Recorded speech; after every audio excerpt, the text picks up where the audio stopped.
મંદિરોને તૂટતા બચાવવા વીએચપી બજરંગ દળ મેદાને.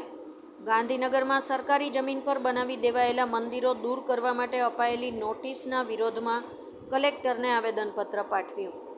ગાંધીનગરમાં સરકારી જમીન પર તાણી બાંધવામાં આવેલા ગેરકાયદેસર મંદિરોને તોડી પાડવા માટેની તંત્ર દ્વારા નોટિસો આપવામાં આવતા ધર્મપ્રેમી જનતામાં રોષ વ્યાપી ગયો છે.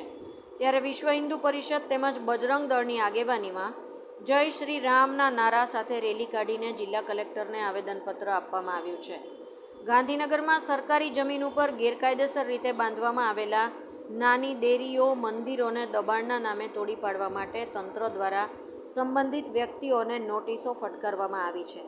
તંત્ર દ્વારા મંદિરો તોડી નાખવાના મામલે નોટિસો આપવામાં આવતા ધર્મપ્રેમી જનતામાં રોષ વ્યાપી ગયો છે. તો વિશ્વ હિન્દુ પરિષદ અને બજરંગ દળ પણ મંદિરોને તૂટતા બચાવવા માટે મેદાને આવી ગયું છે. આજે વિશ્વ હિન્દુ પરિષદ અને બજરંગ દળની આગેવાનીમાં જય શ્રી રામના નારા સાથે રેલી કાઢીને કલેક્ટરને આવેદનપત્ર આપવામાં આવ્યું હતું. વિશ્વ હિન્દુ પરિષદ દ્વારા આવેદનપત્ર આપીને રજૂઆત કરાઈ છે કે ગાંધીનગરમાં 17 જેટલા મંદિરોને નિશાન બનાવી તોડવાના નિર્ણયનો અમારો ઉગ્ર વિરોધ છે. મંદિરો લોકોનું આસ્થાનું કેન્દ્ર હોવાની સાથે સાથે સનાતન સંસ્કૃતિનું પ્રતીક છે. હિન્દુ ધર્મના મૂળ સમાન પ્રતીકને આજે નહીં ક્યારેય મીટવા નહીં દઈએ અને મંદિરોને નિશાન બનાવી તોડી પાડવાની પ્રવૃત્તિ સાંખી નહીં લેવાય. અમારો તંત્રને વેધક પ્રશ્ન છે કે શા માટે માત્ર મંદિરો જ નિશાન બને છે? કેમ ગેરકાયદેસર મસ્જિદો, મદ્રેસા, નગરમાં ખુલ્લામાં ગેરકાયદેસર ચાલતી ઈંડા નોનવેજની હાટડીઓ તંત્ર દ્વારા કેમ ચાલવા દેવાય છે?